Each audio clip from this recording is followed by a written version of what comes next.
নমস্কার। পড়ছি রবীন্দ্রনাথ ঠাকুরের বউ ঠাকুরানীর হাট।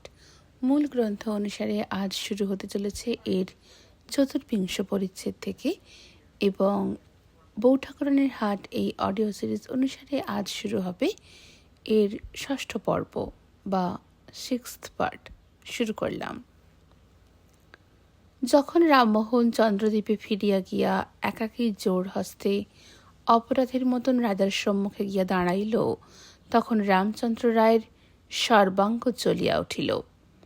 তিনি স্থির করিয়াছিলেন বিভা আসিলে পর তাহাকে প্রতাপাদিত্য ও তাহার বংশ সম্বন্ধে খুব দু চারটি ক্ষুরধার কথা শোনাইয়া তাহার শ্বশুরের ওপর শোধ তুলিবেন। কি কি কথা বলিবেন, কেমন করিয়া বলিবেন, কখন বলিবেন, সমস্ত তিনি মনে মনে স্থির করিয়া রাখিয়াছিলেন। রামচন্দ্র রায় গোয়ার নহেন, বিভাকে যে কোনো প্রকার পীড়ন করিবেন ইহা তাহার অভিপ্রায় ছিল না। কেবল বিভাকে তাহার পিতার সম্বন্ধে মাঝে মাঝে খুব লজ্জা দিবেন, এই আনন্দেই তিনি অধীর ছিলেন। এমনকি এই আনন্দের প্রভাবে তাহার মনেই হয় নাই যে বিভার আসিবার পক্ষে কোনো বাধা থাকিতে পারে। এমন সময় রামমোহনকে একাকী আসিতে দেখিয়া রামচন্দ্র রায় নিতান্ত বিস্মিত হইয়া বলিয়া উঠিলেন, কি হইল রামমোহন? রামমোহন কহিল, সকলে নিষ্ফল হইয়াছে। রাজা চমকিয়া উঠিয়া কহিলেন, আনিতে পারিলি না? রামমোহন, আজ্ঞা না মহারাজ, কুলগ্নে যাত্রা করিয়াছিলাম। রাজা অত্যন্ত ক্রুদ্ধ হইয়া বলিয়া উঠিলেন, বেটা, তোকে যাত্রা করিতেই কে বলিয়াছিল? তখন তোকে বারবার করিয়া বারণ করিলাম, তখন যে তুই বুক ফুলাইয়া বলি গেলি, আর আজ? রামমোহন কপালে হাত দিয়া ম্লান মুখে কহিল, মহারাজ, আমার অদৃষ্টের দোষ। রামচন্দ্র রায় আরও ক্রুদ্ধ হইয়া বলিলেন, রামচন্দ্র রায়ের অপমান! তুই বেটা আমার নাম করিয়া ভিক্ষা চাহিতে গেলি, আর প্রতাপাদিত্য দিল না? এত বড় অপমান আমাদের বংশে কখনোই হয় নাই। তখন রামমোহন নত শির তুলিয়া ঈষৎ গর্বিতভাবে কহিল, ও কথা বলিবেন না। প্রতাপাদিত্য যদি না দিত, আমি কাড়িয়া আনিতাম। আপনার কাছে তাহা তো বলিয়াই গিয়াছিলাম। মহারাজ, যখন আপনার আদেশ পালন করিতে যাই, তখন কি আর প্রতাপাদিত্যকে ভয় করি? প্রতাপাদিত্য রাজা বটে, কিন্তু আমার রাজা তো সে নয়। রাজা কহিলেন, তবে হইল না কেন? রামমোহন অনেকক্ষণ চুপ করিয়া কহিল, তাহার চোখে জল দেখা দিল। রাজা অধীর হইয়া কহিলেন, রামমোহন, শীঘ্র বল। রামমোহন জোর হাতে কহিল, মহারাজ। রাজা কহিলেন, কি বল? রামমোহন, মহারাজ, মা ঠাকুরুন আসিতে চাহিলেন না। বলিয়া রামমোহনের চোখ দিয়া জল পড়িতে লাগিল। বুঝি এ সন্তানের অভিমানের অশ্রু। বোধ করি এই অশ্রুজলের অর্থ মায়ের প্রতি আমার এত বিশ্বাস ছিল যে সেই বিশ্বাসের জোরে আমি বুক ফুলাইয়া আনন্দ করিয়া মাকে আনিতে গেলাম, আর মা আসিলেন না। মা আমার সম্মান রাখিলেন না। কি জানি কি মনে করিয়া বৃদ্ধ রামমোহন চোখের জল সামলাইতে পারিল না। রাজা কথাটা শুনিয়াই একেবারে দাঁড়াইয়া উঠিয়া চোখ পাকাইয়া বলিয়া উঠিলেন, বটে? অনেকক্ষণ পর্যন্ত তাহার আর বাক্য স্ফূর্তি হইল না। আসিতে চাহিলেন না? বটে, বটে। বেটা, তুই বেরো, বেরো আমার সম্মুখ হইতে, এখনই বেরো। রামমোহন একটি কথা না কহিয়া বাহির হইয়া গেল। সে জানিত তাহারই সমস্ত দোষ, অতএব সমুচিত দণ্ড পাওয়া কিছু অন্যায় নহে। রাজা কি করিয়া ইহার শোধ তুলিবেন কিছুতেই ভাবিয়া পাইলেন না। প্রতাপাদিত্যের কিছু করিতে পারিবেন না, বিভাকেও হাতের কাছে পাইতেছেন না। রামচন্দ্র রায় অধীর হইয়া বেড়াইতে লাগিলেন। দিন কয়েকের মধ্যে সংবাদটা নানা আকারে নানা দিকে রাষ্ট্র হইয়া পড়িল। এমন অবস্থা হইয়া দাঁড়াইল যে প্রতিশোধ না লইলে আর মুখ রক্ষা হয় না। এমনকি প্রজারা পর্যন্ত প্রতিশোধ লইবার জন্য ব্যস্ত হইল। তাহারা কহিল, আমাদের মহারাজার অপমান, অপমানটা যেন সকলের গায়ে লাগিয়াছে। একে তো প্রতিহিংসা প্রবৃত্তি রামচন্দ্র রায়ের মনে স্বভাবতই বলবান আছে, তাহার উপরে তাহার মনে হইতে লাগিল, প্রতিহিংসা না লইলে প্রজারা কি মনে করিবে? ভৃত্যেরা কি মনে করিবে, রমাই ভাঁড় কি মনে করিবে। তিনি যখন কল্পনায় মনে করেন এই কথা লইয়া রমাই আর একজন ব্যক্তির কাছে হাসি টিটকিরি করিতেছেন, তখন তিনি অত্যন্ত অস্থির হইয়া পড়েন। একদিন সভায় মন্ত্রী প্রস্তাব করিলেন, মহারাজ, আপনি আরেকটি বিবাহ করুন। রমাই ভাঁড় কহিল, আর প্রতাপাদিত্যের মেয়ে তার ভাইকে লইয়া থাকুক। রাজা রমাইয়ার দিকে চাহিয়া হাসিয়া কহিলেন, ঠিক বলিয়াছ রমাই। রাজাকে হাসিতে দেখিয়া সকল সভাসদই হাসিতে লাগিল। কেবল ফর্নান্ডিস বিরক্ত হইল, সে হাসিল না। রামচন্দ্র রায়ের মতো লোকেরা সম্ভ্রম রক্ষার জন্য সততই ব্যস্ত, কিন্তু সম্ভ্রম কাহাকে বলে ও কি করিয়া সম্ভ্রম রাখিতে হয় সে জ্ঞান তাহাদের নাই। দেওয়ানজি কহিলেন, মন্ত্রী মহাশয় ঠিক বলিয়াছেন। তাহা হইলে প্রতাপাদিত্যকে ও তাহার কন্যাকে বিলক্ষণ শিক্ষা দেওয়া হইবে। রমাই ভাঁড় কহিল, এ শুভকার্যে আপনার বর্তমান শ্বশুর মহাশয়কে একখানা নিমন্ত্রণপত্র পাঠাইতে ভুলিবেন না, নইলে কি জানি তিনি মনে মনে দুঃখ করিতে পারেন। বলিয়া রমাই চোখ টিপিল। সভাস্থ সকলেই হাসিতে লাগিল। যাহারা দূরে বসিয়াছিল কথাটা শুনিতে পায় নাই, তাহারাও না হাসিয়া কিছুতেই থাকিতে পারিল না।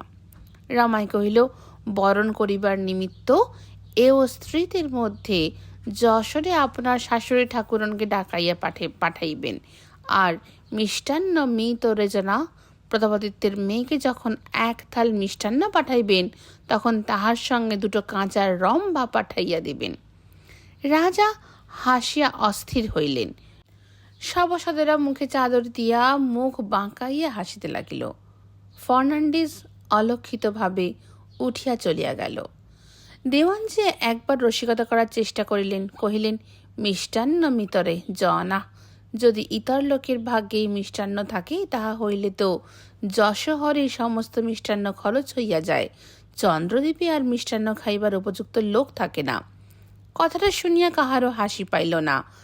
রাজা চুপ করিয়া গুড়গুড়ি টানিতে লাগিলেন। সভাসদেরা গম্ভীর হইয়া রহিল। রমাই দেওয়ানের দিকে একবার অবাক হইয়া চাহিল। এমনকি একজন অমাত্য বিশেষভাবে জিজ্ঞাসা করিল, সে কি কথা দেওয়ানজি মহাশয়, রাজার বিবাহে মিষ্টান্নের বন্দোবস্ত কি এত কম হইবে? দেওয়ানজি মহাশয় মাথা চুলকাইতে লাগিলেন। বিবাহের কথা সমস্ত স্থির হইয়া গেল। উদয়াদিত্যকে যেখানে রুদ্ধ করা হইয়াছে তাহা প্রকৃত কারাগার নহে, তাহা প্রাসাদ সংলগ্ন একটি ক্ষুদ্র অট্টালিকা। বাটির ঠিক ডান পাশে এক রাজপথ ও তাহার পূর্ব দিকে প্রশস্ত এক প্রাচীর আছে। তাহার উপর প্রহরীরা পায়চারি করিয়া পাহারা দিতেছে। ঘরেতে একটি অতি ক্ষুদ্র জানালা কাটা, তাহার মধ্য দিয়া খানিকটা আকাশ, একটা বাঁশঝাড় ও একটি শিব মন্দির দেখা যায়। উদয়াদিত্য যখন প্রথম কারাগারে প্রবেশ করিলেন তখন সন্ধ্যা উত্তীর্ণ হইয়া গিয়াছে। জানালার কাছে মুখ রাখিয়া ভূমিতে গিয়া বসিলেন। বর্ষাকাল, আকাশে মেঘ জমিয়া আছে, রাস্তায় জল দাঁড়াইয়াছে। নিস্তব্ধ রাত্রে দৈবাত দুই একজন পথিক চলিতেছে। ছপছপ করিয়া তাহাদের পায়ের শব্দ হইতেছে। পূর্ব দিক হইতে কারাগারের হৃদস্পন্দন ধ্বনির মতো প্রহরীদের পদশব্দ অনবরত কানে আসিতেছে। এক এক প্রহর অতীত হইতে লাগিল। দূর হইতে এক একটা হাঁক শোনা যাইতেছে। আকাশে একটিও তারা নাই। যে বাঁশঝাড়ের দিকে উদয়াদিত্য চাহিয়াছেন তাহা জোনাকিতে একেবারে ছাইয়া ফেলিয়াছে।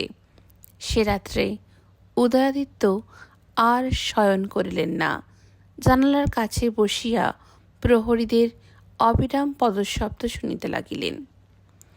বিভা সন্ধেবেলায় একবার অন্তঃপুরের বাগানে গিয়াছে। প্রাসাদে বোধ করি অনেক লোক। চারিদিকে দাস দাসী, চারিদিকেই পিসি মাসি কথায় কথায় কি হইয়াছে, কি বৃত্তান্ত জিজ্ঞাসা করে। প্রত্যেক অশ্রুবিন্দুর হিসাব দিতে হয়। প্রত্যেক দীর্ঘ নিঃশ্বাসের বিস্তৃত ভাষ্য ও সমালোচনা বাহির হইতে থাকে। বিভা বুঝি আর পারে না, ছুটিয়া বাগানে আসিয়াছে। সূর্য আজ মেঘের মধ্যেই উঠিয়াছে, মেঘের মধ্যেই অস্ত গেল। কখন যে দিনের অবসান হইল ও সন্ধ্যার আরম্ভ হইল বোঝা গেল না। বিকালের দিকে পশ্চিমের মুখে একটুখানি সোনার রেখা ফুটিয়াছিল, কিন্তু দিন শেষ হইতে না হইতেই তাহা মিলাইয়া গেল। আঁধারের উপর আঁধার ঘনাইতে লাগিল, দিগন্ত হইতে দিগন্ত আচ্ছন্ন হইয়া গেল। ঘন শ্রেণী ঝাউগাছগুলির মাথার উপর অন্ধকার এমনি করিয়া জমিয়া আসিল যে তাহাদের পরস্পরের মধ্যে একটা ব্যবধান আর দেখা গেল না। ঠিক মনে হইতে লাগিল যেন সহস্র দীর্ঘ পায়ের উপর ভর দিয়া একটা প্রকাণ্ড বিস্তৃত নিস্তব্ধ অন্ধকার দাঁড়াইয়া আছে। রাত হইতে লাগিল, রাজবাড়ির প্রদীপ একে একে নিভিয়া গেল। বিভা ঝাউ গাছের তলায় বসিয়াছে। বিভা স্বভাবতই ভীরু, কিন্তু আজ তাহার ভয় নাই। কেবল যতই আঁধার বাড়িতেছে ততই তাহার মনে হইতেছে যেন পৃথিবীকে কে তাহার কাছ হইতে কাড়িয়া লইতেছে, যেন সুখ হইতে শান্তি হইতে জগৎ সংসারের উপকূল হইতে কে তাহাকে ঠেলিয়া ফেলিয়াছে। অতল স্পর্শ অন্ধকারের সমুদ্রের মধ্যে সে পড়িয়া গিয়াছে, ক্রমেই ডুবিতেছে, ক্রমেই নামিতেছে। মাথার উপরে অন্ধকার ক্রমেই বাড়িতেছে, পদতলে ভূমি নাই, চারিদিকে কিছুই নাই।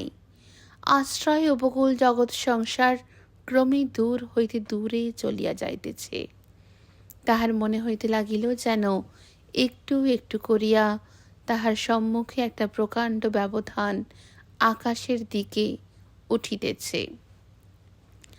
তাহার ওপর কত কি রহিল। প্রাণ যেন আকুল হইয়া উঠিল, যেন ওপারে সকলই দেখা যাইতেছে।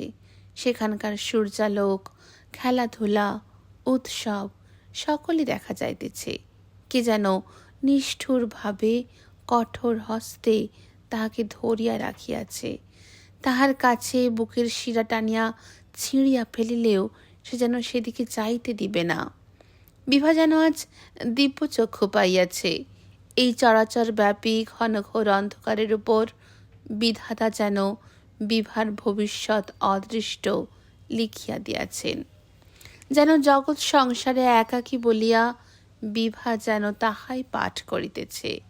তাই তাহার চক্ষে জল নাই, দেহ নিষ্পন্দ, নেত্র নির্নিমেষ। রাত্রি 2 প্রহরের পর একটা বাতাস উঠিল।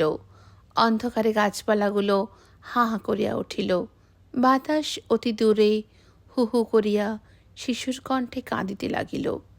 বিভার মনে হইতে লাগিল যেন দূর দূরান্তরে সমুদ্রের তীরে বসিয়া বিভার সাধের স্নেহের প্রেমের শিশুগুলি 2 হাত বাড়াইয়া কাঁদিতেছে। আকুল হইয়া তাহারা বিভাকে ডাকিতেছে, তাহারা কোলে আসিতে চায়।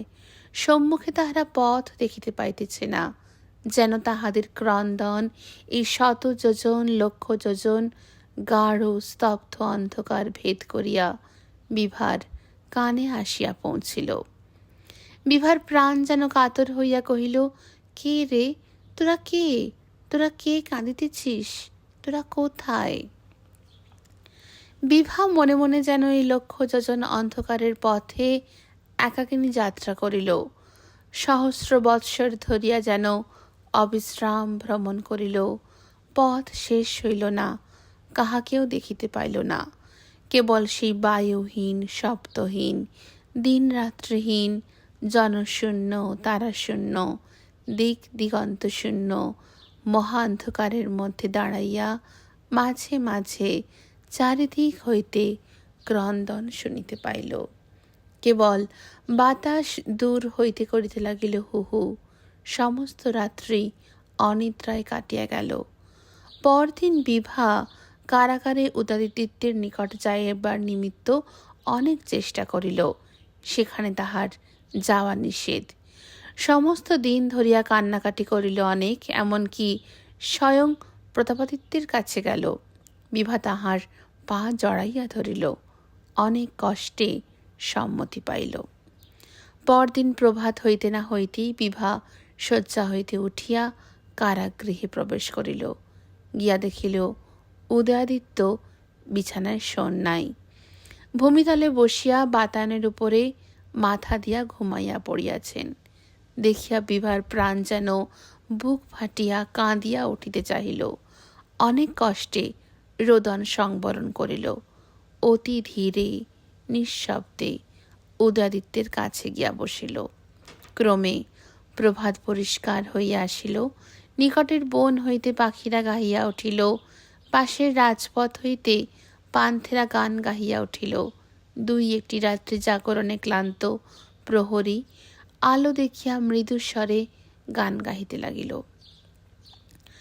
নিকটস্থ মন্দির হইতে শাঁখ ঘণ্টার শব্দ উঠিল। উদয়াদিত্য সহসা চমকিয়া জাগিয়া উঠিলেন। বিভাকে দেখিয়াই বলিয়া উঠিলেন, এ কি বিভা, এত সকালে যে? ঘরের চারিদিকে চাহিয়া দেখিয়া কহিলেন, এ কি, আমি কোথায়? মুহূর্তের মধ্যে মনে পড়িল তিনি কোথায়। বিভার দিকে চাহিয়া নিঃশ্বাস ফেলিয়া কহিলেন, আহ বিভা, তুই আসিয়াছিস? কাল তোকে সমস্ত দিন দেখি নাই, মনে হইয়াছিল বুঝি তোদের আর দেখিতে পাইব না। বিভা উদয়াদিত্যের কাছে আসিয়া চোখ মুছিয়া কহিল, দাদা, মাটিতে বসিয়া কেন? খাটে বিছানা পাতা রহিয়াছে, দেখিয়া বোধ হইতেছে একবারও তুমি খাটে বসো নাই। এই দুদিন কি তবে তুমি ভূমিতেই আসন করিয়াছ? বলিয়া বিভা কাঁদিতে লাগিল। উদয়াদিত্য ধীরে ধীরে কহিলেন, খাটে বসিলে আমি যে আকাশ দেখিতে পাই না বিভা। জানালার ভিতর দিয়া আকাশের দিকে চাহিয়া যখন পাখিদের উড়িতে দেখি, তখন মনে হয় আমারও একদিন খাঁচা ভাঙিবে, আমিও একদিন ওই পাখিদের মতন আকাশে প্রাণের সাধে সাঁতার দিয়া বেড়াইব। এই জানালা হইতে যখন সরিয়া যাই, তখন চারিদিকে অন্ধকার দেখি, তখন ভুলিয়া যাই যে আমার একদিন মুক্তি হইবে, একদিন নিষ্কৃতি হইবে। মনে হয় না জীবনের বেড়ি একদিন ভাঙিয়া যাইবে, এ কারাগার হইতে একদিন খালাস পাইব।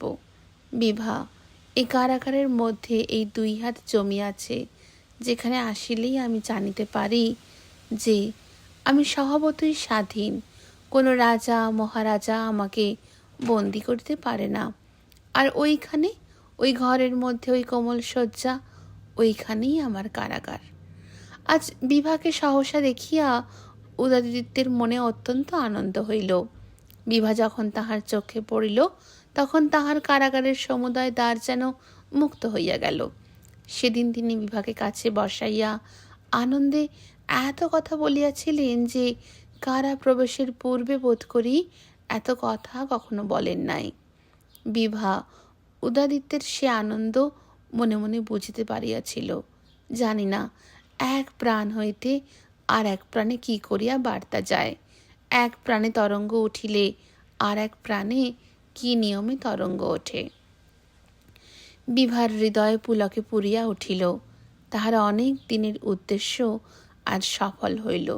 বিভা সামান্য বালিকা, উদয়াদিত্যকে সে যে আনন্দ দিতে পারে অনেক দিনের পরে, ইহা সে সহসা আজ বুঝিতে পারিল।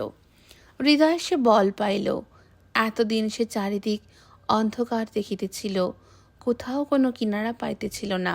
নিরাশার গুরু ভারে একেবারে নত হইয়া পড়িয়াছিল। নিজের উপর তাহার বিশ্বাস ছিল না। অনবরত সে উদয়াদিত্যের কাজ করিত, কিন্তু বিশ্বাস করিতে পারিত না যে তাহাকে সুখী করিতে পারিবে। আজ সে সহসা একটা পথ দেখিতে পাইয়াছে। এতদিনকার সমস্ত শ্রান্তি একেবারে ভুলিয়া গেল। আজ তাহার চোখে প্রভাতের শিশিরের মতন অশ্রুজল দেখা দিল। আজ তাহার অধরে অরুণ কিরণের নির্মল হাসি ফুটিয়া উঠিল। বিবাহ প্রায় কারাবাসিনী হইয়া উঠিল। গৃহের বাতানের মধ্য দিয়া যখনই প্রভাত প্রবেশ করিত, কারার দ্বার খুলিয়া দিয়া তখনই বিভার বিমল মূর্তি দেখা দিত। বিভা বেতনভোগী ভৃত্যদের কিছুই করিতে দিত না, নিজের হাতে সমুদয় কাজ করিত। নিজে আহার আনিয়া দিত, নিজে শয্যা রচনা করিয়া দিত, একটি টিয়া পাখি আনিয়া ঘরে টাঙাইয়া দিল ও প্রতিদিন সকালে অন্তঃপুরের বাগান হইতে ফুল তুলিয়া আনিয়া দিত। ঘরে একখানি মহাভারত ছিল। উদয়াদিত্য বিভাকে কাছে বসাইয়া তাহাই পড়িয়া শুনাইতেন। কিন্তু উদয়াদিত্যের মনের ভিতর একটি কষ্ট জাগিয়াছে। তিনি তো ডুবিতেই বসিয়াছেন, তবে কেন এমন সময় এই অসম্পূর্ণ সুখ, অতৃপ্ত আশা সুকুমার বিভাকে আশ্রয় স্বরূপে আলিঙ্গন করিয়া তাহাকে পর্যন্ত ডুবাইতেছেন। প্রতিদিন মনে করেন বিভাকে বলিবেন, তুই যা বিভা। কিন্তু বিভা উষার বাতাস লইয়া, উষার আলোক লইয়া, তরুণী উষার হাত ধরিয়া কারার মধ্যে প্রবেশ করে। যখন সেই স্নেহের ধন সুকুমার মুখখানে লইয়া কাছে আসিয়া বসে, কত যত্ন কত আদরের দৃষ্টিতে তাহার মুখের দিকে একবার চাহিয়া দেখে, কত মিষ্ট স্বরে কত কথা জিজ্ঞাসা করে, তখন তিনি আর কোনো মতেই প্রাণ ধরিয়া বলিতে পারেন না যে বিভা তুই যা, তুই আর আসিস না, তোকে আর দেখিব না। প্রত্যহ মনে করেন কাল বলিব, কিন্তু সে কাল আর কিছুতেই আসিতে চায় না। অবশেষে একদিন দৃঢ় প্রতিজ্ঞা করিলেন। বিভা আসিল। বিভাকে বলিলেন, বিভা তুই আর এখানে থাকিস নে, তুই না গেলে আমি কিছুতেই শান্তি পাইতেছি না। প্রতিদিন সন্ধ্যাবেলায় এই কারাগৃহের অন্ধকারে কে আসিয়া আমাকে যেন বলে, বিভার বিপদ আসিতেছে, বিভা আমার কাছ হইতে তোরা শীঘ্র পালাইয়া যা। আমি শনি গ্রহ, আমার দেখা পাইলেই চারিদিক হইতে দেশের বিপদ ছুটিয়া আসে। তুই শ্বশুর বাড়ি যা, মাঝে মাঝে যদি সংবাদ পাই তাহা হইলেই আমি সুখে থাকিব। বিভা চুপ করিয়া রহিল। উদয়াদিত্য মুখ নত করিয়া বিভার সেই মুখখানি অনেকক্ষণ ধরিয়া দেখিতে লাগিলেন। তাহার দুই চক্ষু দিয়া ঝরঝর করিয়া অশ্রু পড়িতে লাগিল। উদয়াদিত্য বুঝিলেন, আমি কারাগার হইতে না মুক্ত হইলে বিভা কিছুতেই আমাকে ছাড়িয়া যাইবে না। কি করিয়া মুক্ত হইতে পারিব? রামচন্দ্র রায় ভাবিলেন, বিভা যে চন্দ্রদ্বীপে আসিল না, সে কেবল প্রতাপাদিত্যের শাসনে ও উদয়াদিত্যের মন্ত্রণায়। বিভা যে নিজের ইচ্ছায় আসিল না, তাহা মনে করিলে তাহার আত্মগৌরবে অত্যন্ত আঘাত লাগে। তিনি ভাবিলেন, প্রতাপাদিত্য আমাকে অপমান করিতে চাহে, অতএব সে কখনো বিভাকে আমার কাছে পাঠাইবে না। কিন্তু এই অপমান আমি তাহাকে ফিরাইয়া দিই না কেন? আমি তাহাকে এক পত্র লিখি না কেন যে তোমার মেয়েকে আমি পরিত্যাগ করিলাম, তাহাকে যেন আর চন্দ্রদ্বীপে পাঠানো না হয়। এইরূপ ৭-৫ ভাবিয়া ৫ জনের সহিত মন্ত্রণা করিয়া প্রতাপাদিত্যকে ওই মর্মে এক পত্র লেখা হইল। প্রতাপাদিত্যকে এরূপ চিঠি লেখা বড় সাধারণ সাহসের কর্ম নহে। রামচন্দ্র রায়ের মনে মনে বিলক্ষণ ভয় হইতেছিল, কিন্তু ঢালু পর্বতে বেগে নামিতে নামিতে হাজার ভয় হইলেও যেমন মাঝে মাঝে থামা যায় না, রামচন্দ্র রায়ের মনেও সেইরূপ একটা ভাবের উদয় হইয়াছিল। সহসা একটা দুঃসাহসিকতায় প্রবৃত্ত হইয়াছেন, শেষ পর্যন্ত না পৌঁছিয়া যেন দাঁড়াইতে পারিতেছেন না। রামমোহনকে ডাকিয়া কহিলেন, এই পত্র যশোহরে লইয়া যা। রামমোহন জোর হস্তে কহিল, আগে না মহারাজ, আমি পারিব না। আমি স্থির করিয়াছি আর যশোহরে যাইব না। এক যদি পুনরায় মা ঠাকুরানীকে আনিতে যাইতে বলেন তো আর একবার যাইতে পারি, নতুবা এই চিঠি লইয়া যাইতে পারিব না। রামমোহনকে আর কিছু না বলিয়া বৃদ্ধ নয়নচাঁদের হাতে রাজা সেই পত্রখানি দিলেন। সে সেই পত্র লইয়া যশোহরে যাত্রা করিল। পত্র লইয়া গেল বটে, কিন্তু নয়নচাঁদের মনে বড় ভয় হইল। প্রতাপাদিত্যের হাতে পত্র পড়িলে না জানি তিনি কি করিয়া বসেন। অনেক ভাবিয়া চিন্তিয়া মহিষীর হাতে সে সেই পত্র দিতে সংকল্প করিল। মহিষীর মনের অবস্থা বড় ভালো নয়। একদিকে বিভার জন্য তাহার ভাবনা, আর একদিকে উদয়াদিত্যের জন্য তাহার কষ্ট। সংসারের গোলমালে তিনি যেন একেবারে ঝালাপালা হইয়া গিয়াছেন। মাঝে মাঝে প্রায় তাহাকে ইদানিং কাঁদিতে দেখা যায়। তাহার যেন আর ঘর কন্যায় মন লাগে না। এইরূপ অবস্থায় তিনি এই পত্রখানি পাইলেন, কি যে করিবেন কিছু ভাবিয়া পাইলেন না। বিভাকে কিছু বলিতে পারেন না, তাহা হইলে সুকুমার বিভা বাঁচিবে না। মহারাজের কানে এই চিঠির কথা উঠিলে কি যে অনর্থপাত হইবে তাহার ঠিকানা নাই। অথচ এমন সংকটের অবস্থায় কাহাকে কিছু না বলিয়া, কাহারও নিকট কোনো পরামর্শ না লইয়া মহিষী বাঁচিতে পারেন না। চারিদিকে অকুল পাথার দেখিয়া কাঁদিতে কাঁদিতে প্রতাপাদিত্যের কাছে গেলেন। কহিলেন, মহারাজ, বিভার তো যাহা হয় একটা কিছু করিতে হইবে। প্রতাপাদিত্য কহিলেন, কেন বলো দেখি? মহিষী কহিলেন, না, কিছু যে হইয়াছে তাহা নহে, তবে বিভাকে তো এক সময় শ্বশুর বাড়ি পাঠাইতেই হইবে। প্রতাপাদিত্য কহিলেন, সে তো বুঝিলাম, তবে এতদিন পরে আজ যে সহসা তাহা মনে পড়িল। মহিষী ভীত হইয়া কহিলেন, ওই তোমার এক কথা, আমি কি বলিতেছি যে কিছু হইয়াছে, যদি কিছু হয়। প্রতাপাদিত্য বিরক্ত হইয়া কহিলেন, হইবে আর কি। মহিষী, এই মনে করো, যদি জামাই বিভাকে পরিত্যাগ করে। বলিয়া মহিষী রুদ্ধকণ্ঠ হইয়া কাঁদিতে লাগিলেন। প্রতাপাদিত্য অত্যন্ত ক্রুদ্ধ হইয়া উঠিলেন। তাহার চোখ দিয়া অগ্নিকণা বাহির হইল।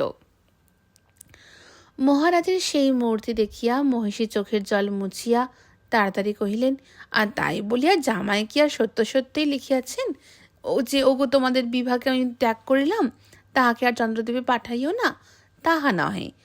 তবে কথা এই, যদি কোনোদিন তাহা লিখিয়া বসে। প্রতাপাদিত্য কহিলেন, তখন তাহার বিহিত বিধান করিব, এখন তাহার জন্য ভাবিবার অবসর নাই। মহিষী কাঁদিয়া কহিলেন, মহারাজ, তোমার পায়ে পড়ি, আমার একটি কথা রাখো। একবার ভাবিয়া দেখো বিভার কি হইবে। আমার পাষাণ প্রাণ বলিয়া আজ রহিয়াছে, নইলে আমাকে যত দূর যন্ত্রণা দিবার তা দিয়াছ। উদয়কে, আমার বাছাকে, রাজার ছেলেকে সামান্য অপরাধীর মতন রুদ্ধ করিয়াছ। সে আমার কাহারও কোনো অপরাধ করে না, কিছুতেই লিপ্ত থাকে না। দোষের মধ্যে সে কিছু বোঝে সোঝে না, রাজকার্য শিখে নাই, প্রজা শাসন করিতে জানে না, তাহার বুদ্ধি নাই। তা ভগবান তাহাকে যা করিয়াছেন, তাহার দোষ কি? বলিয়া মহিষী দ্বিগুণ কাঁদিতে লাগিলেন। প্রতাপাদিত্য ঈষৎ বিরক্ত হইয়া কহিলেন, ও কথা তো অনেকবার হইয়া গিয়াছে, যে কথা হইতেছিল তাহাই বলো না। মহিষী কপালে করাঘাত করিয়া কহিলেন, আমারই পোড়া কপাল, বলিব আর কি। বলিলে কি তুমি কিছু শোনো? একবার বিভার মুখপানে চাও মহারাজ, সে যে কাহাকেও কিছু বলে না, সে কেবল দিনে দিনে শুকাইয়া যায়, ছায়ার মতো হইয়া আসে, কিন্তু সে কথা কহিতে জানে না। তাহার একটা উপায় করো। প্রতাপাদিত্য বিরক্ত হইয়া উঠিলেন। মহিষী আর কিছু না বলিয়া ফিরিয়া আসিলেন। ইতিমধ্যে এক ঘটনা ঘটিয়াছে। যখন সীতারাম দেখিল উদয়াদিত্যকে কারারুদ্ধ করা হইয়াছে, তখন সে আর হাত পা আছড়াইয়া বাঁচে না। প্রথমেই তো সে রুক্মিণীর বাড়ি গেল, তাহাকে যাহা মুখে আসিল তাহাই বলিল। তাহাকে মারিতে চায় আর কি। কহিল, সর্বনাশী, তোর ঘরে আগুন জ্বালাইয়া দিব, তোর ভিটায় ঘুঘু চড়াইব, আর যুবরাজকে খালাস করিব, তবে আমার নাম সীতারাম। আজই আমি রায়গড়ে চলিলাম, রায়গড় হইতে আসি, তারপরে তোর এই কালা মুখ লইয়া এই শানের উপর ঘষিব, তোর মুখে চুনকালি মাখাইয়া শহর হইতে বাহির করিয়া দেব, তবে জলগ্রহণ করিব। রুক্মিণী কিয়ৎক্ষণ অনিমেষ নেত্রে সীতারামের মুখের দিকে চাহিয়া শুনিল। ক্রমে তাহার দাঁতে দাঁতে লাগিল, ঠোঁটে ঠোঁটে চাপিল, তাহার হাতের মুষ্টি দৃঢ়বদ্ধ হইল, তাহার ঘন কৃষ্ণ ভ্রুযুগলের উপর মেঘ ঘনাইয়া আসিল, তাহার ঘন কৃষ্ণ চক্ষু তারকায় বিদ্যুৎ সঞ্চিত হইতে লাগিল, তাহার সমস্ত শরীর নিষ্পন্দ হইয়া গেল। ক্রমে তাহার স্থূল অধরৌষ্ঠ কাঁপিতে লাগিল, যৌম ভ্রু তরঙ্গিত হইল, অন্ধকার চক্ষে বিদ্যুৎ খেলাইতে লাগিল, কেশরাশি ফুলিয়া উঠিল, হাত পা থরথর করিয়া কাঁপিতে আরম্ভ করিল। একটা পৈশাচিক অভিশাপ, একটা সর্বাঙ্গ স্ফীত কম্পমান হিংসা সীতারামের মাথার উপরে যেন পড়ে পড়ে। সেই মুহূর্তে সীতারাম কুটির হইতে বাহির হইয়া গেল। ক্রমে যখন রুক্মিণীর মুষ্টি শিথিল হইয়া আসিল, দাঁত খুলিয়া গেল, অধরৌষ্ঠ পৃথক হইল, কুঞ্চিত ভ্রু প্রসারিত হইল, তখন সে বসিয়া পড়িল। কহিল, বটে যুবরাজ, তোমারই বটে।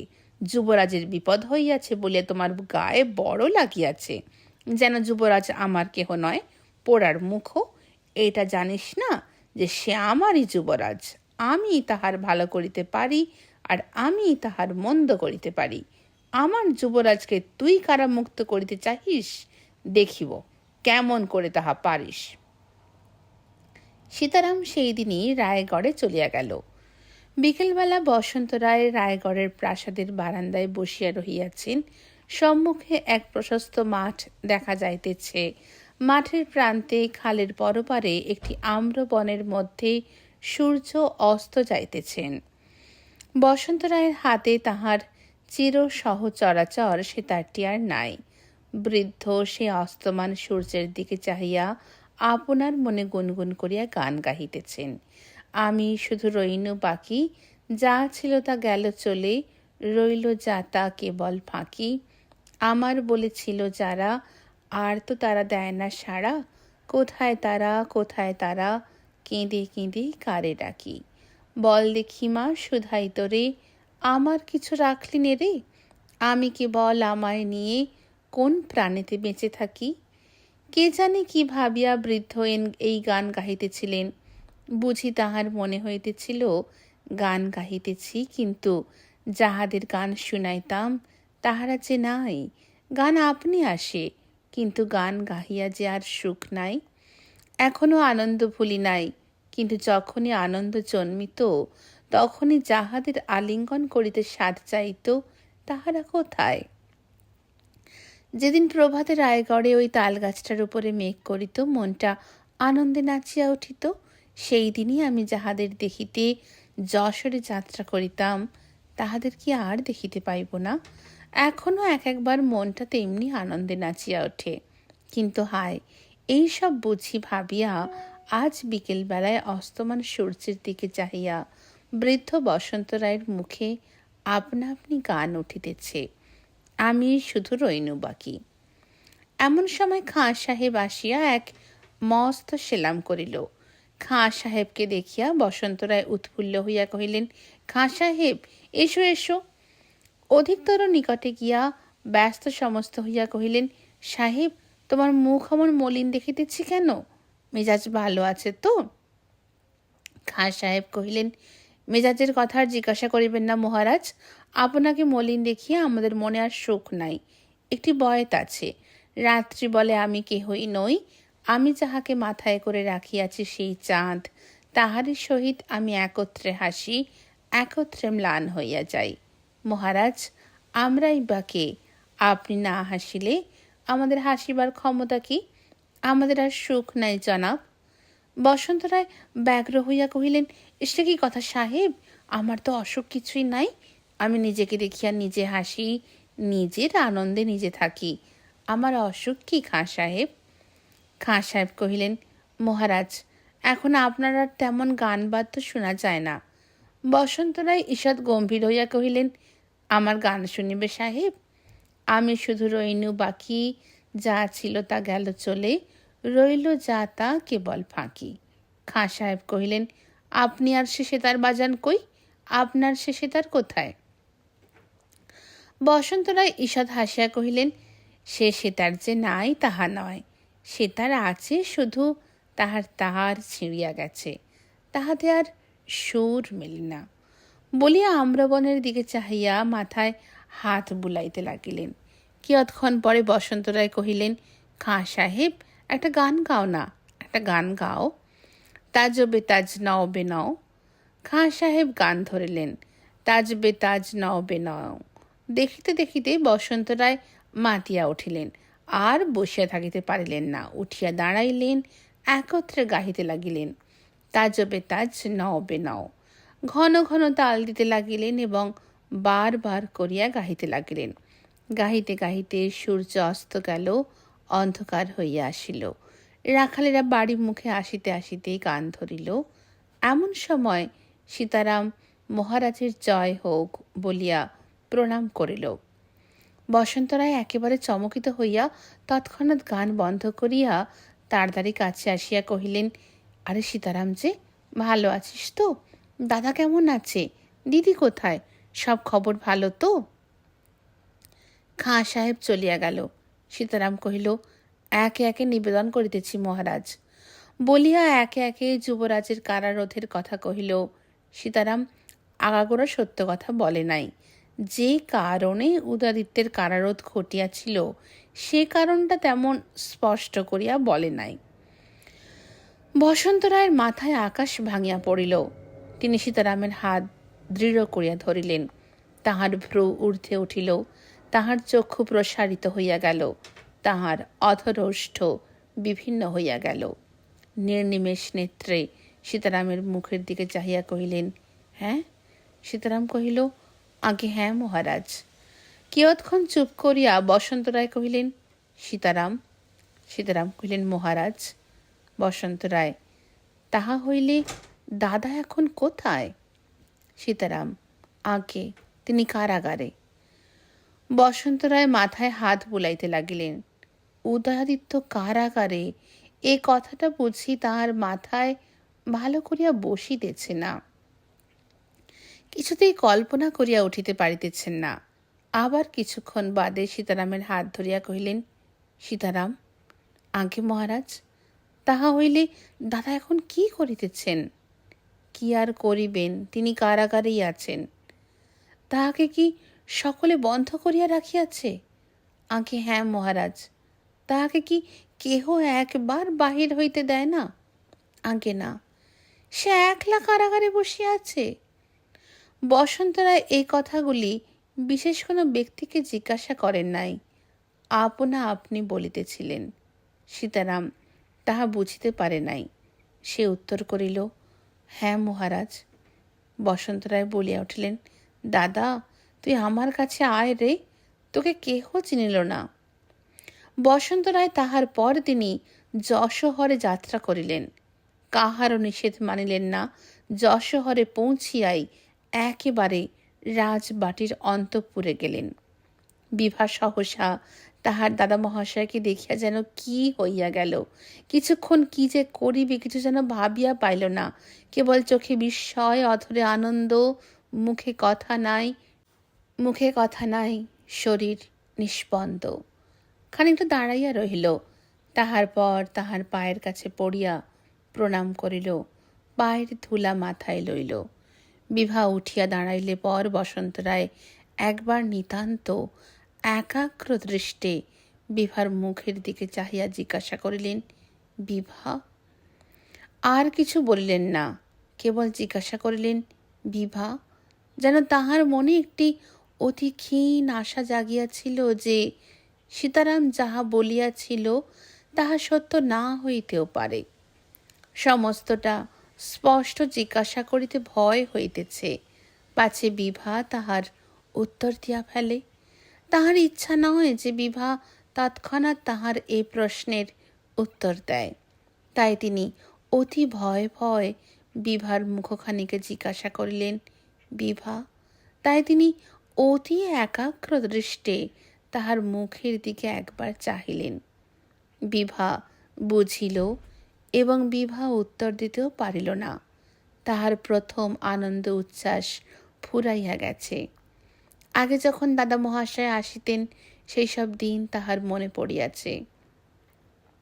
সে এক কি উৎসবের দিনই গিয়াছে। তিনি আসিলে কি একটা আনন্দই পড়িত। সুরমা হাসিয়া তামাশা করিত, বিভা হাসিত, কিন্তু তামাশা করিতে পারিত না।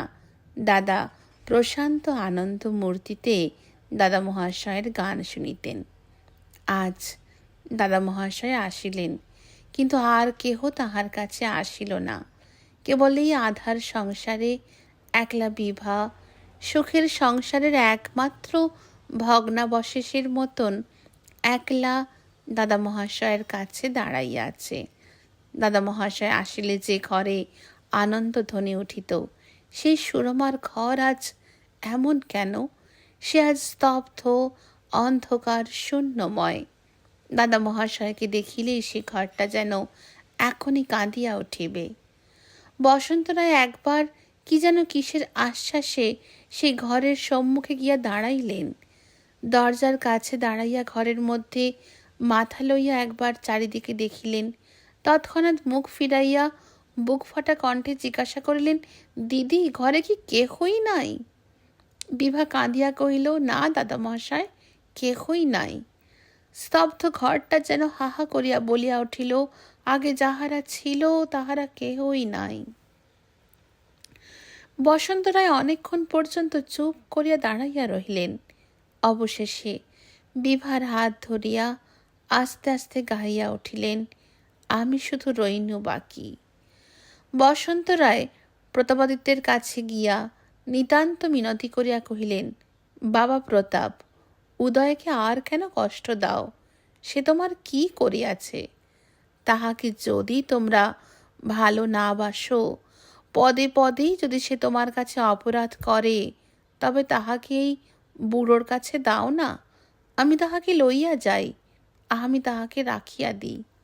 তাহাকে আর তোমাকে দেখিতে হইবে না, সে আমার কাছে থাকিবে। প্রতাপাদিত্য অনেকক্ষণ পর্যন্ত ধৈর্য ধরিয়া চুপ করিয়া বসন্ত রায়ের কথা শুনিলেন। অবশেষে কহিলেন, খুড়া মহাশয়, আমি যাহা করিয়াছি তাহা অনেক বিবেচনা করিয়াই করিয়াছি। এই বিষয়ে আপনি অবশ্যই আমার অপেক্ষা অনেক অল্প জানেন, অথচ আপনি পরামর্শ দিতে আসিয়াছেন। আপনার এ সকল কথা আমি গ্রাহ্য করিতে পারি না। তখন বসন্ত রায় উঠিয়া প্রতাপাদিত্যের কাছে আসিয়া প্রতাপাদিত্যের হাত ধরিয়া কহিলেন, বাবা প্রতাপ, মনে কি নাই রে? তোকে যে আমি ছেলেবেলায় কোলে পিঠে করিয়া মানুষ করিলাম, সে কি আর মনে পড়ে না?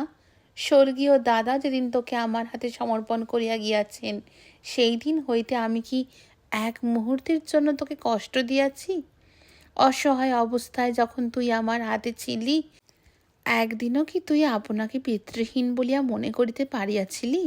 প্রতাপ, বল দেখি, আমি তোর কি অপরাধ করিয়াছিলাম যাহাতে আমার এই বৃদ্ধ বয়সে তুই আমাকে এত কষ্ট দিতে পারিলি? এমন কথা আমি বলি না যে তোকে পালন করিয়াছিলাম বলিয়া তুই আমার কাছে ঋণী। তোদের মানুষ করিয়া আমি আমার দাদার স্নেহ ঋণ শোধ করিতে চেষ্টা করিয়াছিলাম। অতএব প্রতাপ, আমি প্রাপ্য বলিয়া তোর কাছে কিছুই চাহি না, কখনো চাহিও নাই। আমি কেবল তোর কাছে ভিক্ষা চাহিতেছি, তাও দিবি না? বসন্ত রায়ের চোখে জল পড়িতে লাগিল। প্রতাপাদিত্য পাষাণ মূর্তির ন্যায় বসিয়া রহিলেন। বসন্ত রায় আবার কহিলেন, তবে আমার কথা শুনিবি না, আমার ভিক্ষা রাখিবি না, কথার উত্তর দিবি না প্রতাপ? দীর্ঘ নিঃশ্বাস ফেলিয়া কহিলেন, ভালো, আমার আর একটি ক্ষুদ্র প্রার্থনা আছে। একবার আমি উদয়কে দেখিতে চাই। আমাকে তাহার সেই কারাগৃহে প্রবেশ করিতে কেহ যেন নিষেধ না করে, এই অনুমতি দাও। প্রতাপাদিত্য তাহাও দিলেন না। তাহার বিরুদ্ধে উদয়াদিত্যের প্রতি এতখানি স্নেহ প্রকাশ করাতে প্রতাপাদিত্য মনে মনে অত্যন্ত বিরক্ত হইয়া উঠিয়াছিলেন। তাহার যতই মনে হয় লোকে তাহাকেই অপরাধী করিয়া তুলিতেছে, ততই তিনি আরও বাঁকিয়া দাঁড়ান। বসন্ত রায় নিতান্ত ম্লান মুখে অন্তঃপুরে ফিরিয়া গেলেন। তাহার মুখ দেখিয়া বিভার অত্যন্ত কষ্ট হইল। বিভা দাদা মহাশয়ের হাত ধরিয়া কহিল, দাদা মহাশয়, আমার ঘরে এসো। বসন্ত রায় নীরবে বিভার সঙ্গে সঙ্গে বিভার ঘরে প্রবেশ করিলেন। তিনি ঘরে বসিলে পর বিভা তাহার কোমল অঙ্গুলি দিয়া তাহার পাকা চুলগুলি নাড়িয়া দিয়া কহিল, দাদা মহাশয়, এসো, তোমার পাকা চুল তুলিয়া দিই। বসন্ত রায় কহিলেন, দিদি, সে পাকা চুল কি আর আছে? যখন বয়স হয় নাই তখন সেসব ছিল, তখন তোদের পাকা চুল তুলিতে বলিতাম। আজ আমি বুড়া হইয়া গিয়াছি, আজ আর আমার পাকা চুল নাই। বসন্ত রায় দেখিলেন বিভার মুখখানি মলিন হইয়া আসিল, তাহার চোখ ছলছল করিয়া আসিল। অমনি তাড়াতাড়ি কহিলেন, আয় বিভা আয়, গোটা কতক চুল তুলিয়া দে। তোদের পাকা চুল সরবরাহ করিয়া উঠিতে আর তুমি পারি না ভাই। বয়স হইতে চলিল, ক্রমেই মাথায় টাক পড়িতে চলিল। এখন আর একটা মাথার অনুসন্ধান কর, আমি জবাব দিলাম। বলিয়া বসন্ত রায় হাসিতে লাগিলেন। একজন দাসী আসিয়া বসন্ত রায়কে কহিল, রানীমা আপনাকে একবার প্রণাম করিতে চান।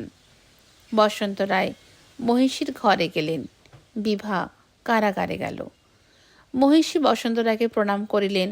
বসন্ত রায় আশীর্বাদ করিয়া কহিলেন, মা, আয়ুষ্মতী হও। মহিষী কহিলেন, কাকা মহাশয়, ও আশীর্বাদ আর করিবেন না, এখন আমার মরণ হইলেই আমি বাঁচি। বসন্ত রায় ব্যস্ত হইয়া কহিলেন, রাম রাম, ও কথা মুখে আনিতে নাই। মহিষী কহিলেন, আর কি বলিব কাকা মহাশয়, আমার ঘর কন্যায় যেন শনির দৃষ্টি পড়িয়াছে। বসন্ত রায় অধিকতর ব্যস্ত হইয়া পড়িলেন। মহিষী কহিলেন, বিভার মুখখানি দেখিয়া আমার মুখে আর অন্ন জল রুচে না।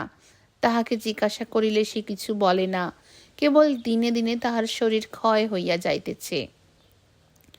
তাহাকে লইয়া যে আমি কি করিব কিছু ভাবিয়া পাই না। বসন্ত রায় অত্যন্ত ব্যাকুল হইয়া পড়িলেন। এই দেখুন কাকা মহাশয়, এক সর্বনেশে চিঠি আসিয়াছে বলিয়া এক চিঠি বসন্ত রায়ের হাতে দিলেন। বসন্ত রায় সে চিঠি পড়িতে না পড়িতে মহিষী কাঁদিয়া বলিতে লাগিলেন, আমার কিসের সুখ আছে? উদয় বাছা আমার কিছু জানে না। তাহাকে তো মহারাজ, সে যেন রাজার মতোই হয় নাই। কিন্তু তাহাকে তো আমি গর্ভে ধারণ করিয়াছিলাম, সে তো আমার আপনার সন্তান বটে। জানি না বাছা সেখানে কি করিয়া থাকে, একবার আমাকে দেখিতেও দেয় না। মহিষী আজকাল যে কথাই পারেন, উদয়াদিত্যের কথা তাহার মধ্যে এক স্থলে আসিয়াই পড়ে। ওই কষ্টটাই তাহার প্রাণের মধ্যে যেন দিন রাত জাগিয়া আছে। চিঠি পড়িয়া বসন্ত রায় একেবারে অবাক হইয়া গেলেন। চুপ করিয়া বসিয়া মাথায় হাত বুলাইতে লাগিলেন।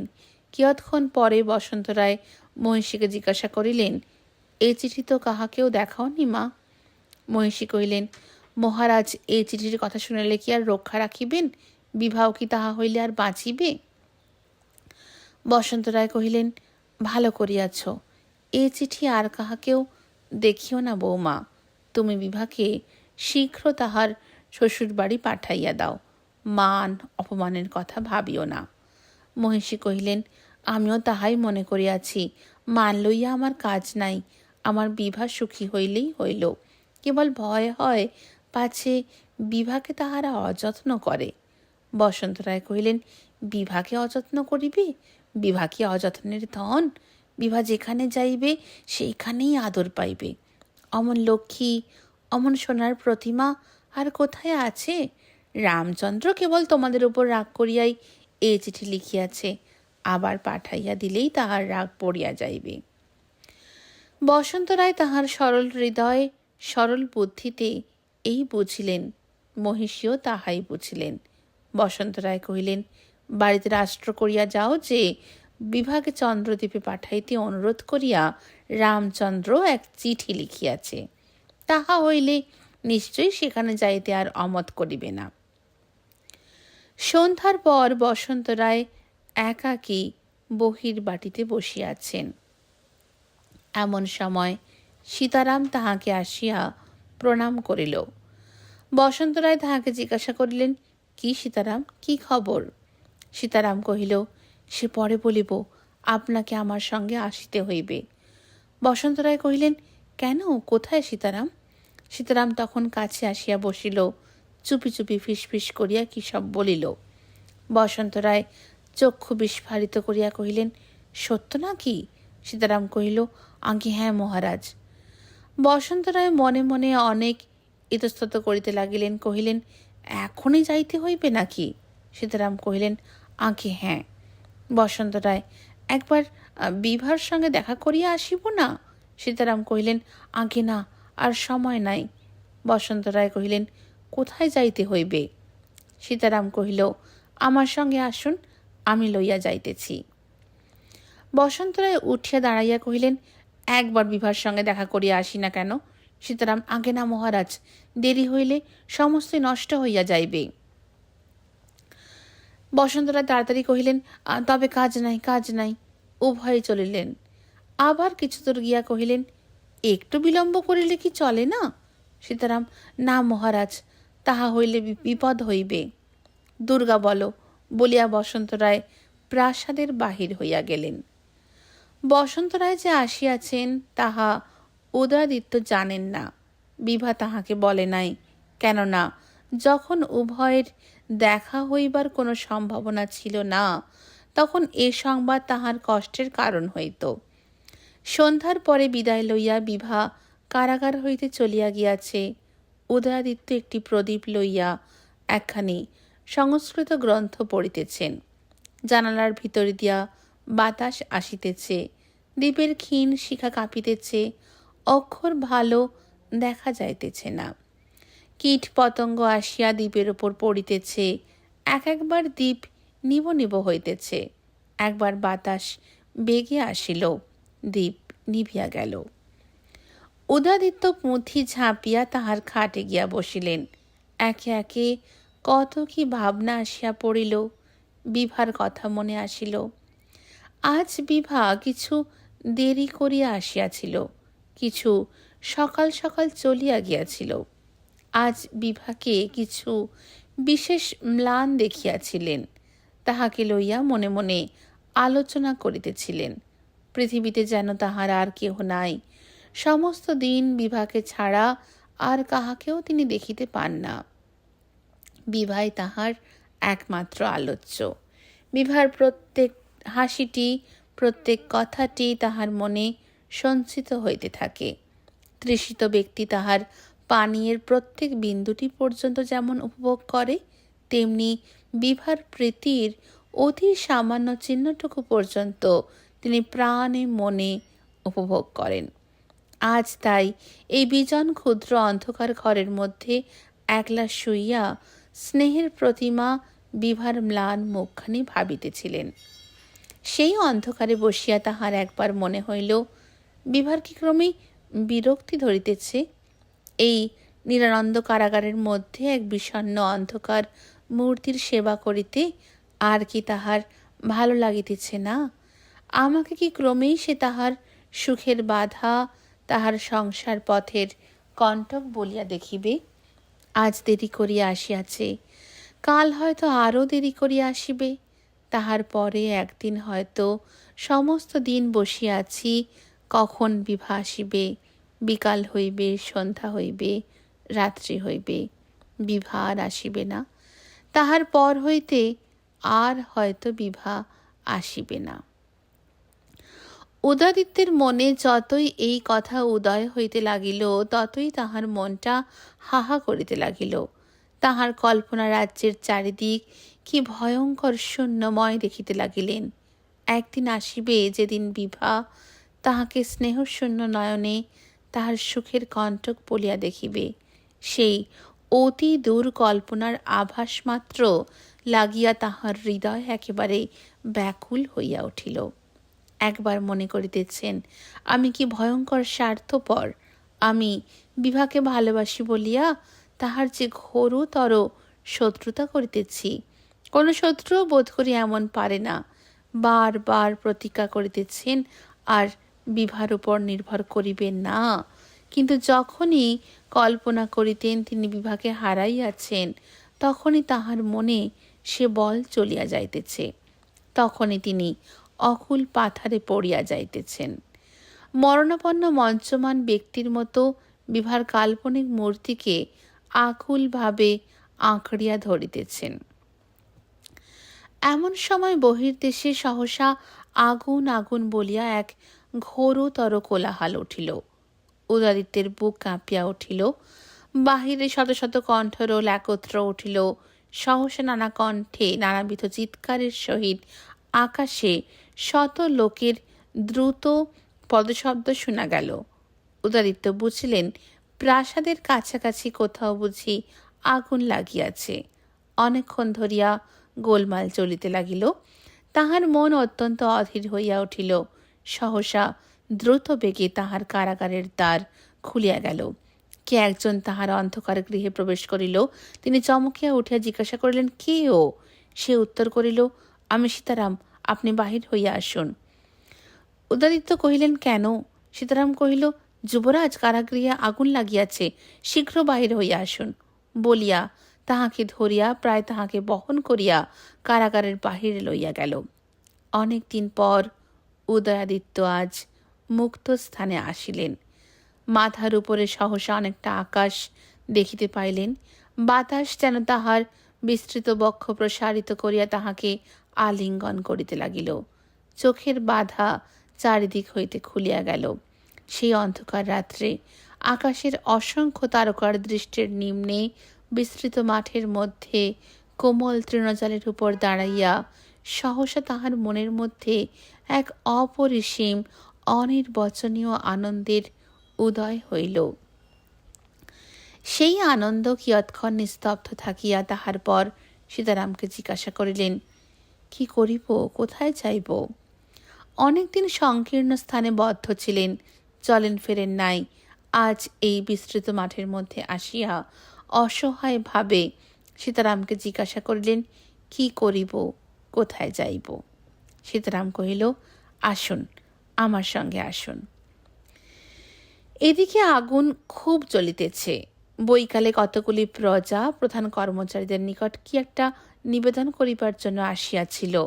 তাহারা প্রাসাদের প্রাঙ্গণে একত্রে বসিয়াছিল। তাহারাই প্রথম আগুনের গোল তোলে। প্রহরীদের বাসের জন্য কারাগারের কাছে একটি দীর্ঘ কুটির শ্রেণী ছিল। সেইখানেই তাহাদের চারপাই, বাসন, কাপড় চোপড়, জিনিসপত্র সমস্তই থাকে। অগ্নির সংবাদ পাইয়াই যত প্রহরী পারিল সকলেই ছুটিয়া গেল।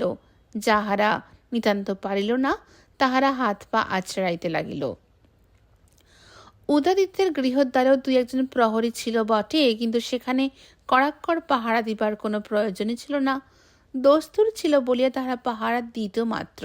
কারণ উদয়াদিত্য এমন শান্তভাবে তাহার গৃহে বসিয়া থাকিতেন যে বোধ হইত না যে তিনি কখনো পলাইবার চেষ্টা করিবেন বা তাহার পলাইবার ইচ্ছাও আছে। এই জন্য তাহার দ্বারের প্রহরীরা সর্বাগ্রে ছুটিয়া গিয়াছিল। রাত হইতে লাগিল, আগুন নেবে না। কেহবা জিনিসপত্র সরাইতে লাগিল, কেহবা জল ঢালিতে লাগিল, কেহবা কিছুই না করিয়া কেবল গোলমাল করিয়া বেড়াইতে লাগিল। আগুন নিবিলে পর তাহারা সকলের অপেক্ষা অধিক বাহবা পাইয়াছিল। এইরূপ সকলে ব্যস্ত আছে, এমন সময় একজন স্ত্রীলোক তাহাদের মধ্যে ছুটিয়া আসিল। সে কি একটা বলিতে চায়, কিন্তু তাহার কথা শোনে কে? কেহ তাহাকে গালাগালি দিল, কেহ তাহাকে ঠেলিয়া ফেলিয়া দিল, কেহই তাহার কথা শুনিল না। যে শুনিল সে কহিল, যুবরাজ পলাইলেন তো তাতে আমার কি মাগি, তোরই বা কি? সে দয়াল সিং জানে। আমার ঘর ফেলিয়া এখন আমি কোথাও যাইতে পারি না বলিয়া সে ভিড়ের মধ্যে মিশিয়া গেল। এইরূপ বারবার প্রতিহত হইয়া সেই রমণী অতি প্রচণ্ডা হইয়া উঠিল। একজন যাহাকে সম্মুখে পাইল তাহাকেই সবলে ধরিয়া কহিল, পোড়ার মুখ, তোমরা কি চোখের মাথা খাইয়াছ? রাজার চাকরি করো, সে জ্ঞান কি নাই? কাল রাজাকে বলিয়া হেঁটোয় কাঁটা দিয়া তোমাদের মাটিতে পুঁতিব, তবে ছাড়িব। যুবরাজ যে পলাইয়া গেল, ভালোই হইয়াছে, তোর তাহাতে কি? বলিয়া তাহাকে উত্তম রূপে প্রহার করিল। যাহারা ঘরে আগুন লাগাইয়াছিল এই ব্যক্তি তাহাদের মধ্যে একজন। প্রহার খাইয়া সেই রমণীর মূর্তি অতি ভীষণ হইয়া উঠিল। ক্রুদ্ধ বাঘিনীর মতন তাহার চোখ দুটো জ্বলিতে লাগিল, তাহার চুলগুলি ফুলিয়া উঠিল, সে দাঁতে দাঁতে কিড়মিড় করিতে লাগিল। তাহার সেই মুখের ওপর বন্যী শিখার আভা পড়িয়া তাহার মুখ পিশাচির মতো দেখিতে হইয়া গেল। সম্মুখে একটি কাষ্ঠখণ্ড জ্বলিতেছিল, সেইটি তুলিয়া লইল। হাত পুড়িয়া গেল, কিন্তু তাহা ফেলিল না। সেই জ্বলন্ত কাষ্ঠ লইয়া তাহার পশ্চাৎ পশ্চাৎ ছুটিল। কিছুতেই ধরিতে না পারিয়া সেই কাষ্ঠ তাহার প্রতি ছুঁড়িয়া মারিল। এদিকে সীতারাম যুবরাজকে সঙ্গে করিয়া খালের ধারে লইয়া গেল। সেখানে একখানা বড় নৌকা বাঁধা ছিল। সেই নৌকার সম্মুখে উভয়ে গিয়া দাঁড়াইলেন। তাহাদের দেখিয়া নৌকা হইতে এক ব্যক্তি তাড়াতাড়ি বাহির হইয়া আসিয়া কহিল, দাদা আসিয়াছিস? উদয়াদিত্য একেবারে চমকিয়া উঠিলেন। সেই চিরপরিচিত স্বর, যে স্বর বাল্যের স্মৃতির সহিত যৌবনের সুখ দুঃখের সহিত জড়িত। পৃথিবীতে যতটুকু সুখ আছে, যতটুকু আনন্দ আছে, যে স্বর তাহারই সহিত অবিচ্ছিন্ন। একদিন কারাগারে গভীর রাত্রে বিনিদ্র নয়নে বসিয়া সহসা স্বপ্নে বংশীধ্বনির ন্যায় যে স্বর শুনিয়া চমকিয়া উঠিতেন, সেই স্বর। বিস্ময় ভাঙিতে না ভাঙিতে বসন্ত রায় আসিয়া তাহাকে আলিঙ্গন করিয়া ধরিলেন। উভয়ের দুই চক্ষু বাষ্পে পুরিয়া গেল। উভয় সেইখানে তৃণের উপর বসিয়া পড়িলেন। অনেকক্ষণের পরে উদয়াদিত্য কহিলেন, দাদা মহাশয়। বসন্ত রায় কহিলেন, কি দাদা? আর কিছু কথা হইল না। আবার অনেকক্ষণের পরে উদয়াদিত্য চারিদিকে চাহিয়া, আকাশের দিকে চাহিয়া, বসন্ত রায়ের মুখের দিকে চাহিয়া আকুল কণ্ঠে কহিলেন, দাদা মহাশয়, আজ আমি স্বাধীনতা পাইয়াছি, তোমাকে পাইয়াছি। আমার আর সুখের কি অবশিষ্ট আছে? এ মুহূর্ত আর কতক্ষণ থাকিবে? আজ এই পর্যন্ত রইল। নমস্কার।